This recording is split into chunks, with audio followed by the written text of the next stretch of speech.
அனைவருக்கும் வணக்கம். Welcome to Sujatha Nalabagam. நலபாகம்னா ஒன்று ஏதோ பெருசாக சமைக்க போகிறேன் அப்படின்னு நினச்சிக்காதீங்க. எனக்கு முன்னாடி நிறைய ஜாம்பவான்கள் எல்லாரும் நிறைய விஷயங்கள் எல்லாம் சொல்லிட்டாங்க. நான் என்னோடய சேனலில் நான் என்ன சொல்ல வர போகிறேன்னா, இப்போ தான் ஸ்டார்ட் பண்ணுறீங்க. நான் குக்கிங் இப்போ தான் கற்றுக்கிறேன், இப்போ தான் ஸ்டார்ட் பண்ணுறேன், நான் வெளியூரில் இருக்கேன், வெளிநாட்டில் இருக்கேன் அப்படின்ட்டு இருக்கிறவங்களுக்கு தான். டெய்லி பண்ணுற சமையலை டேஸ்டியாக குட்டி குட்டி டிப்ஸோட சீக்கிரமாக ஃபாஸ்ட்டாக எப்படி பண்ணி முடிக்கிறதுங்கிற விஷயமாக தான் நாம் இதில் பேச போகிறோம். தொடர்ந்து சப்போர்ட் பண்ணுங்கள், சப்ஸ்கிரைப் பண்ணுங்கள், ஷேர் பண்ணுங்கள், கமெண்ட் பண்ணுங்கள். உங்களோட கமெண்ட்ஸ் எப்படியா இருந்தாலும் நான் அதை எடுத்துக்கிறேன். ஓகேங்களா? சப்ஸ்கிரைப் பண்ணுங்கள். ரொம்ப தேங்க்ஸ். சமையல் போகலாமா? இப்போது மெயினாக நீ சொல்ல வேண்டியதே மறந்துட்டியம்மா. இது யார்? நீ யார்?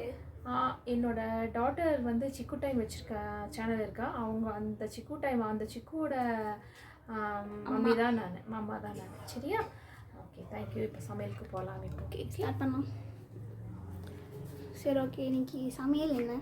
இன்னைக்கு சமையல் பச்சை பயிறு பலாக்கொட்டை, அதாவது பலாப்பழத்தோட சீடும் பச்சை பயிரும் சேர்த்து வேக வச்சு எடுத்து வச்சுருக்கேன். பார்த்தீங்கன்னா இந்த எடுத்து வச்சுருக்கேன். இதில் லைட்டாக மஞ்சப்பொடி, ஒரு பிஞ்சு ஜீரகம், ஒரு பிஞ்சு வெந்தயம், கொஞ்சம் பெருங்காயம் ஓகே போட்டு நல்லா வேக வச்சு நல்லா மசிச்சு எடுத்து வச்சுருக்கேன். எனக்கு எங்கள் மாமியார் சொல்லுவாங்க, ஒரு 2 குக்கர் கடாய் இருந்தால் போதும், ஊருக்கே சமைச்சிடலாம் அப்படின்னு சொல்லுவாங்க. ஸோ எனக்கு நான் ஒரு 12 லிட்டர் நான் இப்போ குக்கர் வச்சுருக்கேன். அந்த 12 லிட்டர் குக்கரில் இன்றைக்கி உண்டான எல்லாத்தையும் வேக வச்சு எடுத்துட்டேன். சாதம், சாம்பாருக்கு உண்டான பருப்பு, அப்புறம் உருளைக்கிழங்கையும் வேக வச்சு தோல் உரித்து எடுத்து வச்சுட்டேன் நான். சரியா? இப்போ தாளிச்சிக்கலாம், குழம்புக்கு தாளிச்சிக்கலாம். நான் குக்கரில் தான் நான் சாம்பார் பண்ண போகிறேன். ஈஸியாக ஆகிடும். 20 நிமிஷத்தில் ஆகிடும். உங்களுக்கு 20 நிமிஷம் கூட இல்லை, 15 மினிட்ஸில் ஆகிடும் உங்களுக்கு. Okay okay. ரொம்ப எண்ணெய் வேண்டாம், ஒரு 4 ஸ்பூன் அவ்வளோதான். தாளிக்கிறதுக்கு வெறும் கடுகு, வெந்தயம், 2 வரமிளகா, கருவேப்பிலை, அவ்வளோதான்.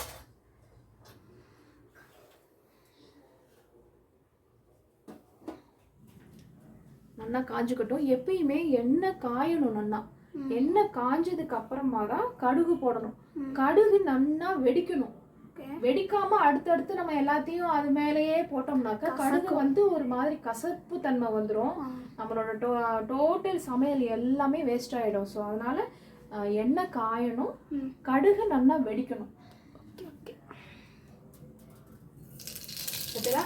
இந்த மாதிரி கடுகு வெடிக்கிறதா, ஒரு பிஞ்சு வெந்தயம், அவ்வளோதான். வெடிக்கிறது கொஞ்சம் பயமாக இருக்கு. அது அப்படித்தான் இருக்கும். 2 வத்த மிளகா, ஒரே ஒரு மிளகா நடுவில் கீரி. 2 மிளகாவும் போடணுமா? ஆமாம், 2 மிளகாவும் போடணும். கருவேப்பிலை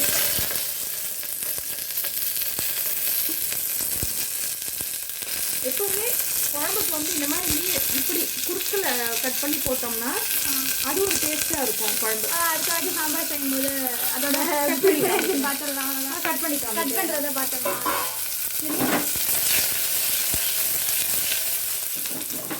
நல்லா இப்படியே கொஞ்சம் வதக்கிட்டு கொஞ்சம் கோல்டன் ப்ரௌன் கலர் வரணும். கொஞ்சம் உடனே எல்லாத்தையும் போடக்கூடாது, கொஞ்சம் கோல்டன் ப்ரௌன் வரணும்.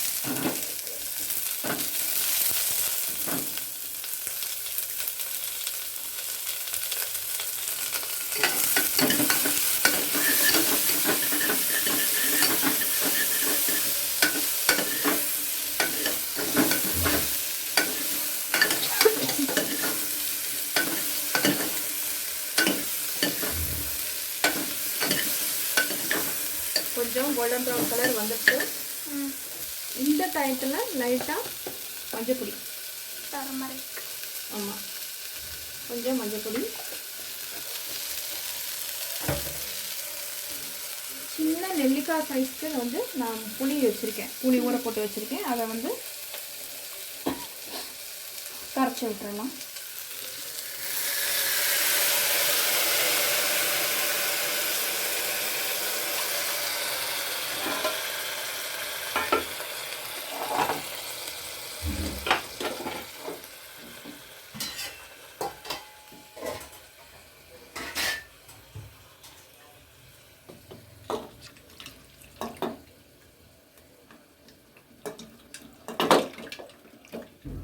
இது ரெடியாகிறதுக்கு எவ்வளோ நேரம்? சொன்னேன் 10 to 15 minutes அவ்வளோதான். குக்கர் விசில் வந்தோடனே பருப்பை வேக வச்ச பருப்பை வந்து விட்டு ஒரு பொடி ஒன்று சீக்ரெட் பொடி ஒன்று இருக்குது, அதை வந்து நான் பொடிச்சு இறக்குறச்சே போடணும், அவ்வளோதான், வேறு ஒன்றுமே இல்லை. ஓகே.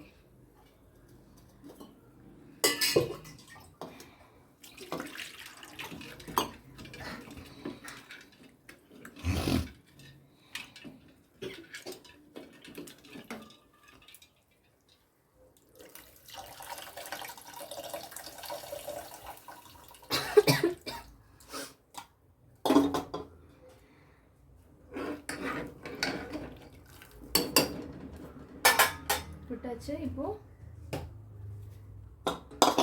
கல்லுப்பு, எப்பயுமே சால்ட்டை விட கல்லுப்பு தான் டேஸ்ட் உங்களுக்கு. தண்ணியோடைய கையில் வந்து தண்ணி இருக்கு இல்லையா, புளி கரைச்சி விட்டாது, அதோட அதில் விடக்கூடாது. ஏன்னா கல்லுப்பு வந்து சீக்கிரம் வந்து எல்லாமே கரைஞ்சி போய் ஒரு மாதிரி நசன்னு ஆகிடும். அதனால் இதில் ஒரு ஸ்பூன் போட்டுக்கோங்க. ஸ்பூன்லேருந்து எடுத்து கையில் போட்டுண்டு இந்த குழம்புக்கு தேவையான உப்பு எவ்வளவோ அதை போட்டுட்டு அதுக்கப்புறம் போடணும், அவ்வளோதான். ஓகே. உப்பு மட்டாவே போடணும், அதுக்கப்புறம் தேவைன்னா கூட போட்டுக்கலாம். உப்பு நிறையா போட்டுட்டோம்னா எடுக்க முடியாது, ஒன்றுமே பண்ண முடியாது. ஆமாம். ஸோ இது ஆச்சா,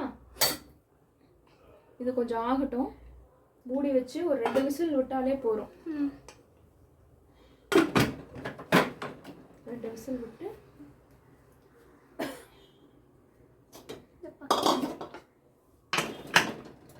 போட்டுடலாம்.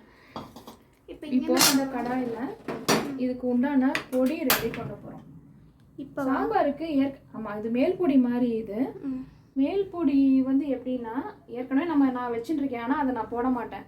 அன்னன்னைக்கு வறுத்து அரைச்சி போட்டால் தான் அந்த சாம்பார், பாசிப்பருப்பு சாம்பாரோட டேஸ்ட்டு வந்து நல்லா கம கம கமன்னு ஊரே மணக்கும், அப்படியே சாப்பிடுன்னு தோணும். ஸோ அதனால் பாண்லி காஞ்செடுத்து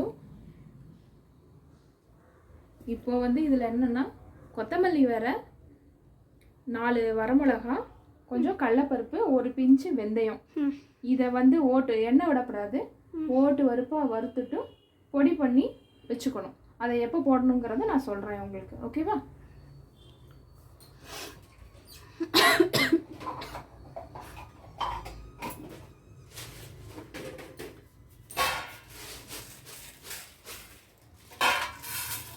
கொத்தமல்லி வேற,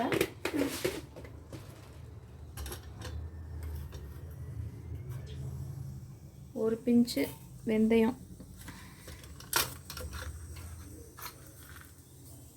கொஞ்சம் கடலைப்பருப்பு, ஒரு 2 இது போதும்.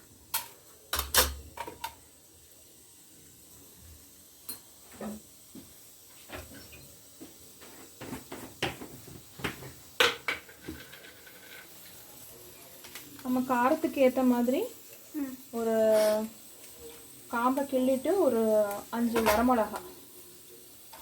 அது ஒருத்தரோட ஸ்பைஸ் பொறுத்து இருக்கு. ஸ்பைஸ் நிறையா சாப்பிட்றவங்களுக்கு நிறையா போடலாம். ஆமாம். இதுவே சைஸ் கம்மியாக சாப்பிட்றோன்னா இந்த அளவு எடுத்துக்கலாம். ஆமாம், 4 வரமிளகா. அதுவும் மெம்பர்ஸ் இருக்கிறத பொறுத்து இருக்குது. ஆமாம். ஸோ இந்த எல்லாத்தையும் எண்ணெய் விடக்கூடாது, எண்ணெய் விடாமல் வறுத்துக்கணும். அப்புறம் மிக்சியில் போட்டு அரைக்கணும். ஆமாம். ஆறியாக அரைக்கலாமா இல்லை ஆரமாக அரைக்கணுமா? கொஞ்சம் மைல்டு சூடாக இருக்கிறச்சே அரைச்சா நல்லா அரைஞ்சிடும். இல்லைன்னா அந்த மற்றதெல்லாம் அரைஞ்சிடும். அந்த மிளகா வத்தலும் கொத்தமல்லியும் ஒரு மாதிரி நரன்னு அப்படியே நின்றுட்டுருக்கும். ஸோ அதனால் மைல்டு சூடு ஆற வச்சு தான் இன்னும் மைல்டு சூடு, கை பொறுக்கிற சூடு இருக்கிறச்சு சின்ன ஜாரில் போட்டு அரைச்சி எடுத்துக்கலாம்.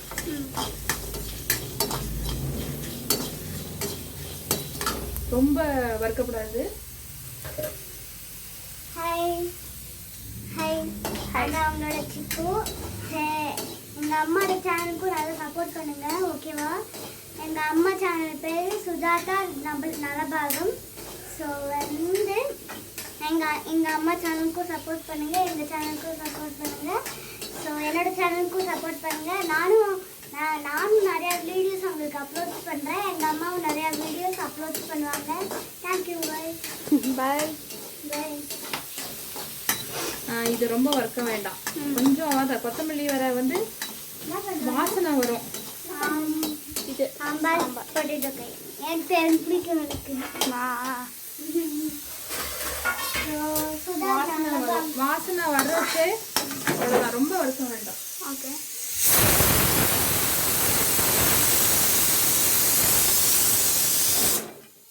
வறுத்துட்டோமா? இப்போ இதே பாண்டிலேயே எண்ணெய் விட்டு உருளைக்கிழங்கு பொடி மாஸ் பண்ணிட வேண்டியதுதான். உருளைக்கிழங்கு பொடி மாஸ்க்கு நான் ஒரு சீக்ரெட் சொல்கிறேன்.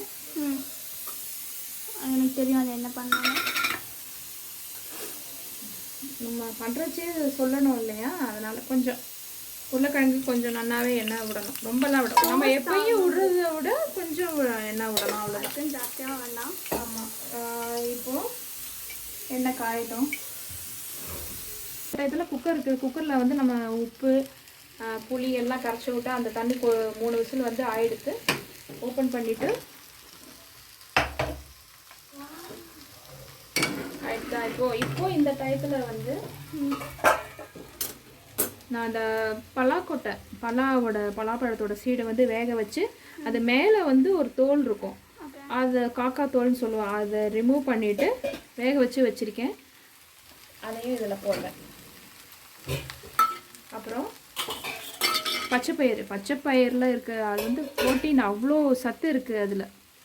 அதை முளை கட்டி நான் கொஞ்சம் எடுத்து வச்சுருக்கேன். முளை கட்டிட்டு அதில் வந்து கேரட், வெங்காயம், லைட்டாக லெமன், பெப்பர், சால்ட் எல்லாம் போட்டு ஸ்ப்ரவுட்ஸ் மாதிரி சலாட் மாதிரி சாப்பிடலாம். அது 2 பிடி இதில் ஊற வைக்கும் போது 2 பிடி எடுத்து ஒரு டப்பாவில் பாக்ஸில் போட்டு வச்சுட்டேன். இப்போது இதை வந்து இதில் போட்டுடலாம். போட்டுட்டு லைட்டாக வாரத்தில் ஒரு நாள் இந்த குழம்பு பண்ணி சாப்பிடலாம். ரொம்ப எடுத்துக்கிறது வந்துட்டு ப்ரோட்டீன் ஜாஸ்தி, ஸோ அதனால உடம்புக்கு வந்துட்டு நல்லது. சுகர் இருக்கிறவங்களுக்கு வந்து இந்த ஸ்ப்ரவுட்டட் செரியல்ஸ் வந்து சாப்பிட்டுக்கலாம். அப்படியே என்னால் சாப்பிட முடியல அப்படிங்கிறவங்களுக்கு கேரட், வெங்காயம், கொஞ்சமாக லெமன் புழிஞ்சு, வேணும்னா கொரியாண்டர் லீவ்ஸ் கூட போடலாம். நான் கார்னிஷிங் நல்லாயிருக்கும். ஆமாம், கொஞ்சமாக புழிஞ்சு லெமன் புழிஞ்சு, சால்ட்டு, பெப்பர் பவுடர். பெப்பர் ரொம்ப நல்லது உடம்புக்கு. ஸோ அதை போட்டு சாப்பிட்லாம். அவ்வளோதான், இன்னைக்கு சமையல் முடிஞ்சது. அதை ஆயிடுத்து அதை ட்ரான்ஸ்ஃபர் பண்ணிடலாம். இன்னும் ஒரு கொதி வந்த உடனே அந்த பொடி பொடிச்சிட்டு அதை போட்டு ஒரு 2 கொதி வந்தோடனே இறக்கி வச்சிடலாம். டயத்தில் நான் அந்த வருத்தம் இல்லையா, மேல் பொடின்னு சொல்லி ஒரு வருத்தம் இல்லையா, என்னென்ன வருத்தம், கொத்தமல்லி வர, மிளகாய் வறுத்தல், கடலைப்பருப்பு, 1 பிஞ்சு வெந்தயம், இந்த வறுத்து தான் நான் இப்போ பொடி பண்ணி எடுத்துகிட்டு வந்துடுறேன். இது கொஞ்சம் லைட்டாக பபிள் வருது. இப்போ இங்கே பார்த்தலாம் கொதிக்க ஆரம்பிச்சுடுது. கொதிக்கிறது, நல்லாவே கொதிக்கிறது. இந்த டயத்தில் இப்போ இந்த பொடி பண்ணினதை போட்டுடலாம்.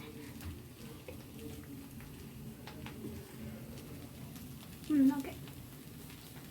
நல்லா கொதிக்கும் போது போடக்கூடாது, சிம்மில் வச்சுட்டுறணும். அடுப்பை சிம்மில் வச்சுட்டு தான் போடணும். ஏன்னா நல்லா கொதிக்கிறச்சே போட்டோம்னா இந்த பொடி வந்து என்னென்னா உருண்டையாக அப்படியே அங்கங்கே நின்றுடும், கட்டியாக நின்றுடும். ஆமாம், அதனால் ஒன்று நீங்கள் சிம்மில் வச்சுட்டு அப்படியே தூவலாம். அப்படி இல்லைன்னாக்க ஒரு டவராவில் போட்டுன்ட்டு கொஞ்சமாக தண்ணி விட்டு கரைச்சி அப்படியே விடலாம்.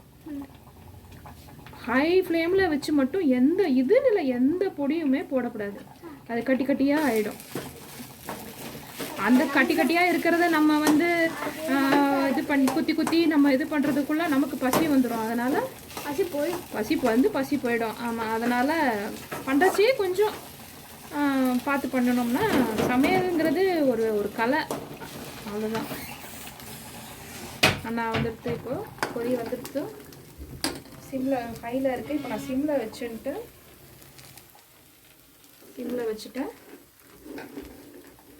அரைச்சதை நான் இப்போ அப்படியே போடுறேன்.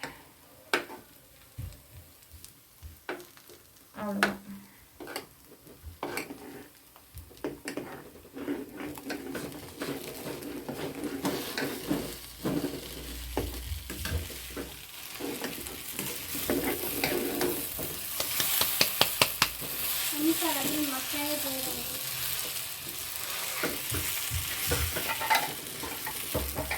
நல்லா இருக்கு பார்த்து.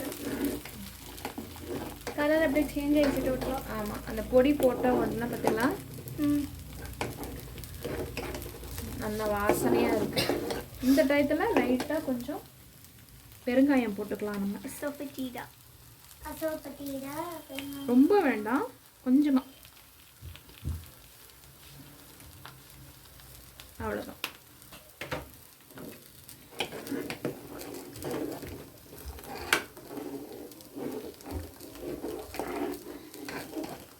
போட்டுட்டு 2 கொதி வரட்டும். கொதி வந்தோடனே இறக்கி வச்சிடணும். அவ்வளோதான். இதுவும் அப்படியே சைட் பை சைடாக லைட்டாக ஆகிட்டு இருக்கு. இதுவும் ஆயிட்டு வருது. அவ்வளோதான், முடிஞ்சது. கொத்தமல்லி தூவுறதா இருந்தால் கொத்தமல்லி தலை போடுறதா இருந்தால் போட்டுக்கலாம். லாஸ்ட் ஸ்மெல் போயிடுத்து.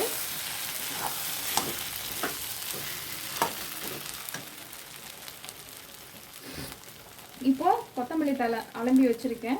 கொத்தமல்லி தலை எப்படின்னா, நான் வந்து ஒன்று சொல்கிறேன் உங்களுக்கு. இந்த மாதிரி கொத்தா இருக்கிறச்சையே அலம்பி, இது சின்னதாக ஒரு கிண்ணத்தில் வந்து தண்ணி வச்சு எடுத்துட்டு கொத்தாவே இப்படியே அலம்பி எடுத்துருங்க. இப்போது இந்த மாதிரி அலம்பினா தான் அங்கங்கே எங்கேயாவது மண் ஒட்டின்னு இருந்தாலும் நல்லா க்ளீன் ஆகிடும். இந்த மாதிரி நல்லா 4-5 வாட்டி முக்கி எடுத்துட்டு அதுக்கப்புறமா தான் நம்ம கிள்ளி போடுறதோ கத்தியில் கட் பண்ணி போடுறதோ பண்ணணும். நம்ம கொத்தமல்லியில் இலையை விட தண்டுக்கு தான் வந்து நல்ல வாசனை. ஸோ இப்போ நான் இப்படி கைனாலே இப்படியே 2 கட் பண்ணி போட்டுட்டேன். அவ்வளோதான், முடிஞ்சது. இன்னைக்கு சமையல் ரெடி. நல்லா வாசனை வந்துட்டு கொத்தமல்லி போட்டுட்டு மூடி வச்சிடணும், இல்லைன்னா அந்த வாசனை போயிடும். அப்போ அதனால் ஆஃப் பண்ணிவிட்டு கரண்டியை எடுத்துட்டு திருப்பி மூடி வச்சுருங்க அந்த மாதிரி. அப்போ தான் நல்லாயிருக்கும். ஸோ வாசனை வெளியில் போகாது. உருளைக்கிழங்கு இதுவும் ஆயிடுது. ஓகேவா? ஓகே, ஆஃப் பண்ணிடலாம். இன்னைக்கு சமையல் பச்சைப்பயிறு போட்டு சாம்பார், உருளைக்கிழங்கு பொடி மாசு, காரக்கறின்னு சொல்லலாம், பொடி மாசுன்னு சொல்லலாம். இன்னைக்கு முடிஞ்சது. நாளைக்கு ஒரு நல்ல ஒரு ரெசிபியோட நான் உங்களை சந்திக்கிறேன். Okay, thank you, by. சப்போர்ட் பண்ணுங்கள் என் சேனலுக்கு. ரொம்ப தேங்க்ஸ். நீங்கள் பை சொல்லிடுறேன். பை.